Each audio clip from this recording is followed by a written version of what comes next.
certainly have fears that there is a serial killer at loose in Perth. Sarah Spears, Jane Rimmer, Kira Glennon. And every time you saw a young girl walking by, you think, oh God, is she going to be the next victim? Now, one man stands accused. If police are right and Edwards is the Claremont serial killer, he's been hiding in plain sight for 20 years. The forensic officer who found crucial evidence, including clothing at Karrakatta Cemetery, today in court solved an unanswered question. This is day 29 of the trial. Welcome to Claremont in Conversation. I'm Natalie Bonjolo, joined today by Tim Clark from the West and Alison Fan from Channel 7. Welcome to you both. Hi guys. Thank you. This afternoon you heard evidence from the man who actually found the items belonging to the 17-year-old rape victim. Can you talk us through what he found? Yes, so this is Sergeant Adam McCulloch. We prefaced him a little bit last week as the McCulloch in AJM, which is the signifier that a lot of the crucial exhibits, particularly from Kira, have on them. But he also had been working at forensics for so long that he was also involved in the Karrakatta rape investigation some years earlier. And was in fact the officer on the scene that was taken to the scene by other detectives, and then found the clothes, the shoes, the shorts of the victim of the Karrakatta rape, and took them into his possession as exhibits. And as we know, particularly the shorts are very important because they are said to contain fibres that link to the other Claremont crimes. So a bit of a coincidence, but a happy coincidence, I suppose, in that they can have an officer who spans this investigation from start to now near the finish. And we'd heard in previous podcasts there was this confusion over the labelling of the clothing, whether it was a skirt and was it shorts, and people were asking us, listeners were questioning, could it be a pair of skorts? Was this explained today? There was some confusion because the pair of shorts or the skirt, whether they were joined to make it one of those what we used to call skort, or there was a very unusual thing where it was joined, but it really looked like a skirt, but was in fact joined at the crotch, so that made it a pair of shorts. But there's been a lot into that, and it's interesting, isn't it? I mean, we've seen these inconsistencies, but then just like that, someone can then maybe step forward and explain why we've been hearing it sort of reported in a certain way. Yeah, I mean that's the nature of a trial, I suppose, and certainly a long trial like this one is that you've got to do it in some sort of order, and there will be questions raised earlier on in the trial, which will then get answered when witnesses get their turn to give their evidence, and that's what happened today. Mr. McCulloch said, yes, it was me. I was the one who wrote skirt and panties on this bag that actually they now being described as shorts.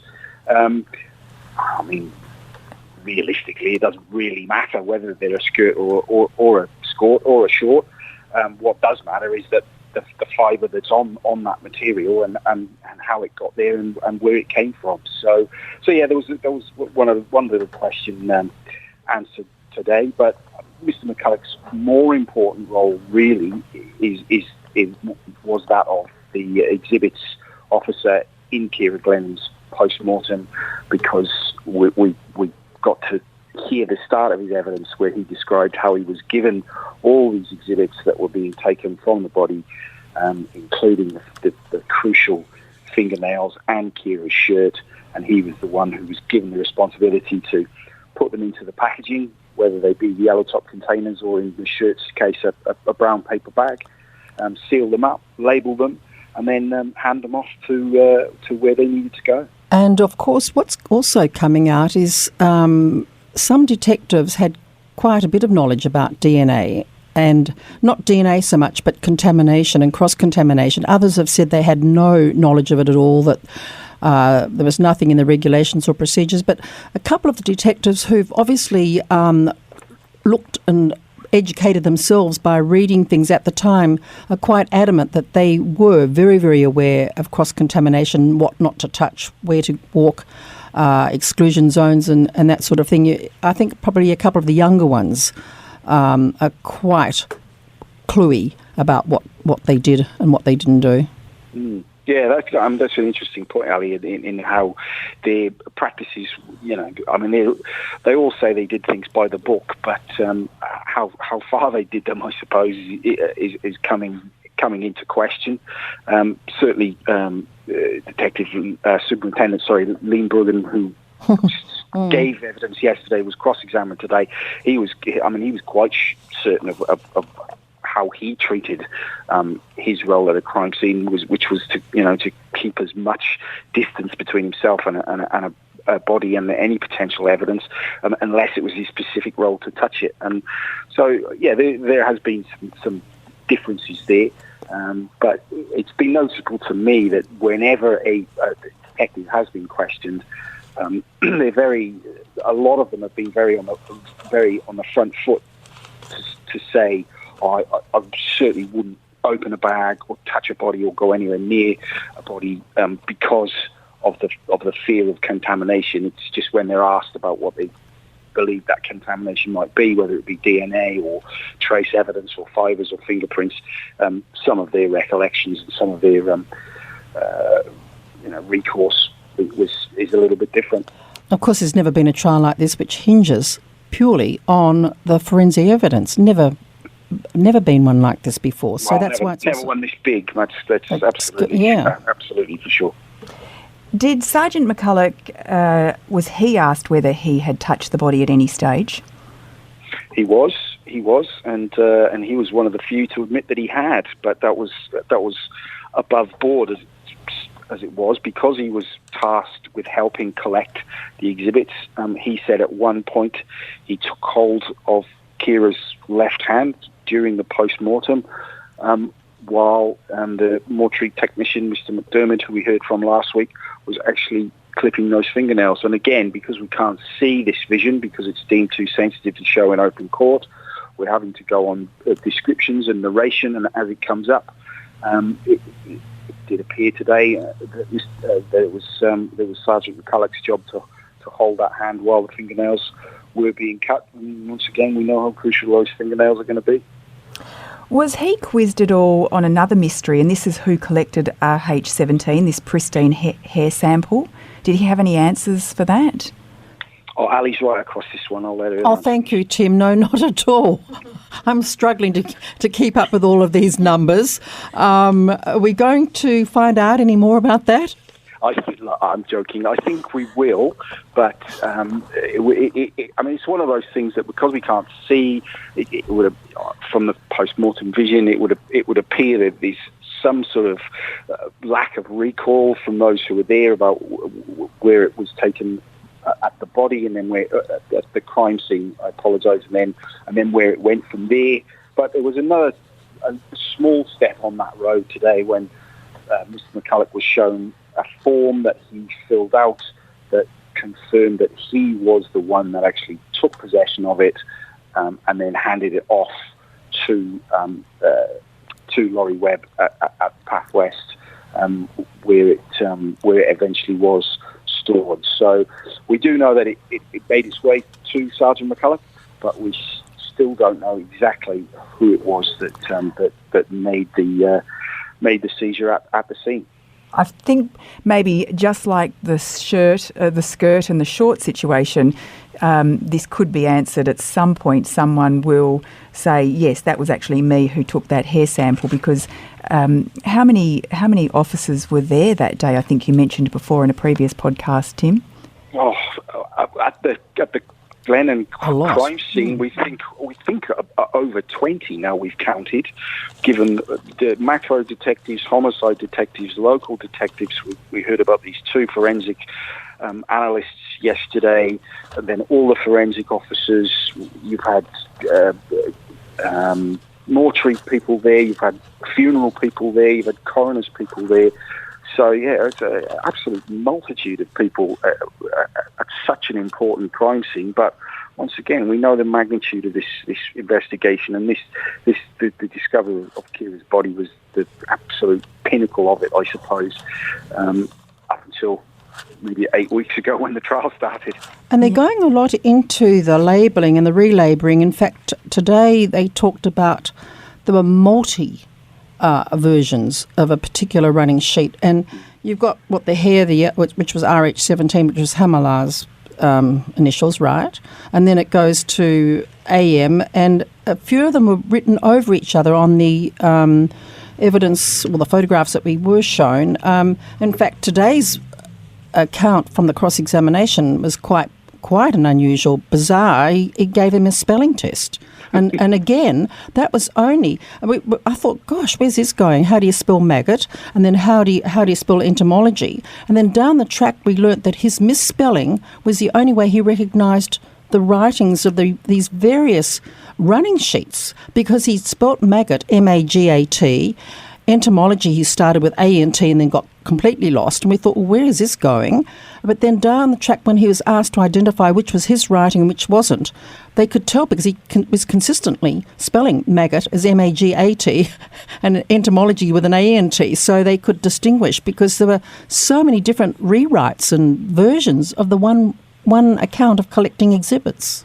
And obviously, that could be important only if there are major discrepancies between them. But obviously, it's the defence's job to try and tease that out, and they're also entitled to every version of that running sheet, including any photocopies. I think the original was eventually, seen and produced in court by the prosecutor, Carmel Barbagallo. And the judge at the end of it said, well, why do I need this one as well? Basically proving the point that it is a long and detailed process, and at times can seem to be a little bit tedious and not taking us anywhere. But I suppose it is very important to have every version of all these exhibit lists, just in case something major has appeared or disappeared off one or the other. So this cross-examination was of Superintendent Limburgen, who was on the stand yesterday. Now, his evidence was adjourned yesterday, and the cross-examination continued today. What was that for? Well, that was because Paul Jovich wanted a bit more time to prepare his cross-examination on an issue that rose yesterday that he had not been told or not aware of fully. And in fairness, the judge said, yes, you can go away if you want to. He said, look, I might not find anything, but I want to have another look at it. There's been a little bit of argy-bargy about discovery, what's been given to the defence and what hasn't been. Not very much, but enough that it'll cause an adjournment so that the defence can have a closer look at what's been presented to see what they want to pick holes in the next day. You also heard from another mortuary technician today. What information did he have? Yes, so this was a colourful-looking gent called Brian Mushmore, who'd worked for many, many years, as a lot of these mortuary technicians appeared to do, in the one spot, in the state mortuary. And he was, in particular, he was asked about a couple of things that he'd never been asked to do before, in particular talking about Kira's hair, the hair mass that was taken from her body during the post-mortem. To briefly recap, we know how important this is going to be because there were multiple fibres found in it when it was eventually examined as a whole many, many years later, in fact, after Mr. Edwards' arrest. But at one point, Mr. Mushmore said that he had been tasked by his boss, Mr. McDermott, to take the hair mass as it had been stored, which it was in a plastic bag, and to place it in this so-called billy bucket, which are just the plastic buckets with the lids on top. But we never really got to hear why he was asked to do that, and he could only testify to the fact that he had been asked to do it, and he did it. But during that, he was obviously again asked, well, what clothes did you wear, and what was your process, and how much care did you take? Such to the point that Mr. Mushmore, as he appeared in the dock today, was a very hirsute gentleman with a resplendent grey beard, which came way down almost to the middle of his chest. So we know how important contamination and hairs and fibres are. So Genevieve Cleary, the defence lawyer, quizzed him on, did he have that beard then? When did he get rid of it? If he did get rid of it, and Mr. Mooshmore quite candidly said, well, I got divorced in 1992, so I cut it off. And then I only grew it back 20 years later. So that's the type of detail that we are getting into now. Forensic detail, if you pardon the pun again, because the defence is looking for any tiny inroad, possible source of contamination, and that was Mr. Mooshmore's contribution to that part of the trial. When the witnesses are asked these, really minute details, do they react in any way, Tim? Some have quizzical looks on their faces. Most, I've got to say, most are taking it. Well, no, I will say all are taking it very seriously. Some are a little bit confused by the question, but most of the witnesses take their time, and if they need to think about it, they're obviously given as much time as they need to think about their answer, because it's very important, because they are under oath and they've sworn to tell the truth, the whole truth, and nothing but. So. But yeah, there's been a few little raised eyebrows and head tilts, particularly at the defence line of questioning. But the witnesses, it's not theirs to reason why; it's just there to answer the question. And he was very precise about exactly why he wore double gloves and so forth. The detectives too have been questioned about what they wore, but they said they followed the orders. They were very much under the instructions of the forensic pathologist while they were in the mortuary. They just did, in fact, the guys that were recording it were just being told what to record, because the defence said, well, when you're writing this down, he said, well, I'm just not writing it down from my observations. I'm writing it down what I'm being told and what's being described to me. So they were very much following the forensic pathologists at the time. I mean, it's very interesting, and what you've both mentioned is this 23-year time gap between the serial killings and this court case. It really is testing the memory of every single witness who stands up. Well, I was talking to the cameramen afterwards, who were all called to the scenes, and very few of us can remember exactly what happened. We can remember, as the policeman said, things that are vivid, that are not of relevance, you remember, but the other details, it's a long time ago. Yeah, and what's most also being tested now is the strength of the forensic and investigative processes at the time. Anyone can be excused for having a memory lapse or not remembering any details, let alone all the details from that long ago. But I think where the defence is going certainly is to say there are no excuses for bodgy note taking, any corners that were cut, or any even as primitive as the processes were with regards to DNA back then, you still needed to follow them as to the letter, and that's what the defence has been so meticulous in trying to tease out is any breakdowns in the processes at the time, which might lead to possible bungles, where we are now. Given the nature of the evidence that's being presented at the moment, is it as busy in the courtroom? Are as many people turning up to the public areas? There are. It's still very crowded. People popping in, even to this particular testimony, which is quite grim, listening to it. It is just a methodical, clinical post-mortem description recording, as is required for a coroner. But to listen to it, I didn't think it would attract that many people as opposed to listening to witnesses describing the scene, but it is still attracting a very big crowd. I've never seen anything like it. In all the court cases I've covered, you do get the odd court case that does attract attention and people will come for the odd day.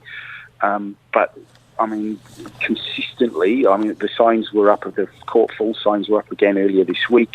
Today it was, almost standing room only, although they don't actually let people stand in the court. And they're not the same faces every day either. No, they're There not. are different people coming to watch this extraordinary trial in action, which I'm really glad about, because so often people have, members of the public quite rightly have their opinions on how the justice system works, but very few actually come and watch it in action, from my standpoint, unless you're directly involved with it. But this trial, because of the sensational nature of it, I think is attracting interest into the, actually what a courtroom looks like and what a court process feels like, and which I personally think can only be good for the general knowledge of the general public as to how a trial works.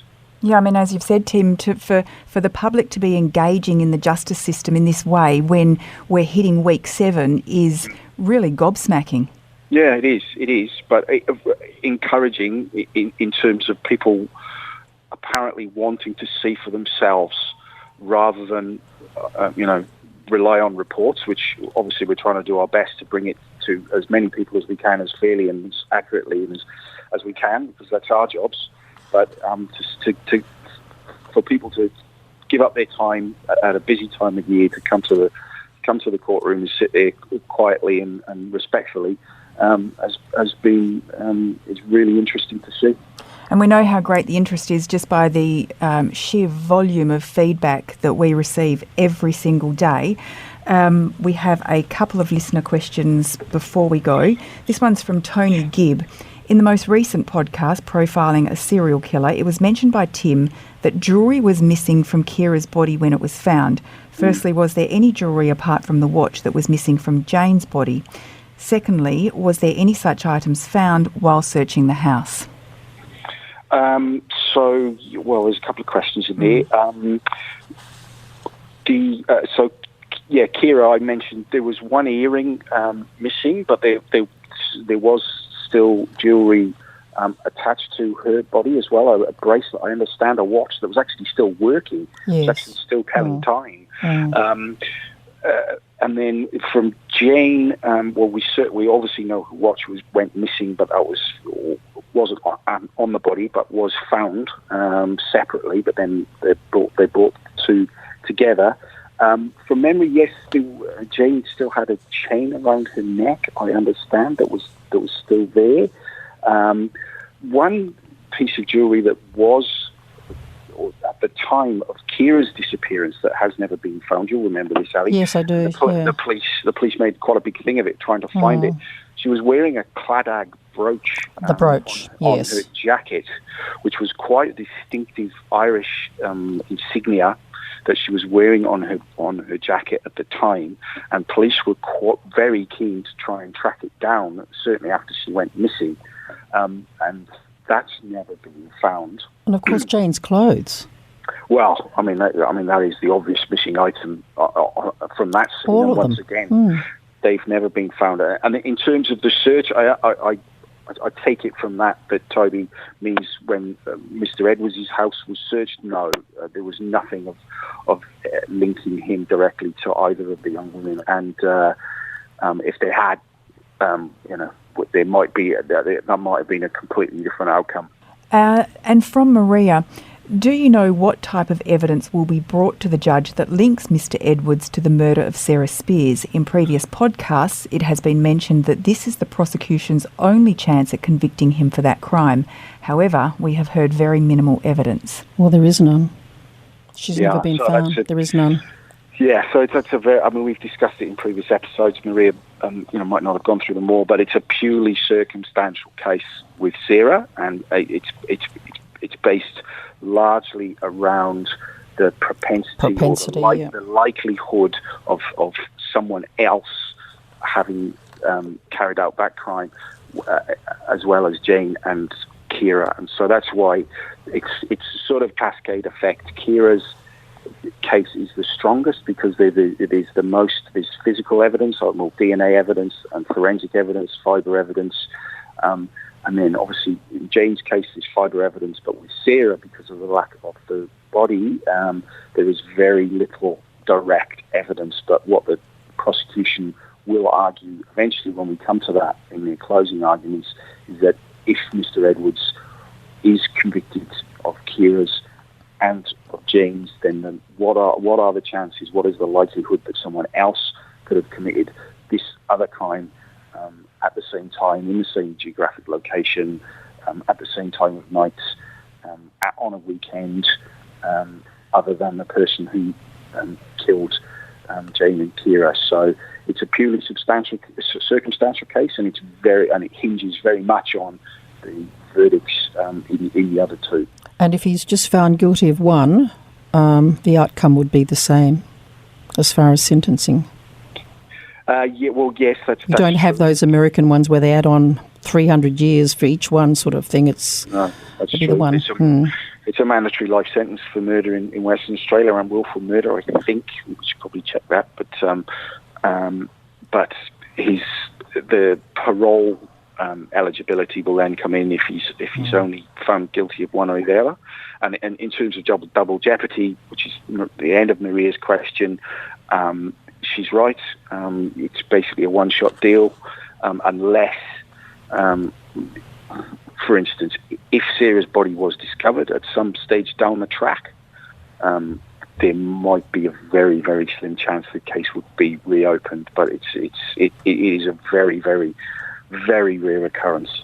Well, thank you both for your time in court today, and thanks to our listeners. You can contact us on Claremont Podcast at wanews.com.au. For more details on the trial, head to thewest.com.au where you'll find Tim's news articles. And we look forward to chatting to you all again tomorrow for day 30 of Claremont in Conversation. This podcast was produced by Kate Ryan and Alicia Preedy and recorded in the studios of 7 West Media. Audio files were provided from the archives of the 7 Network and the West Australian.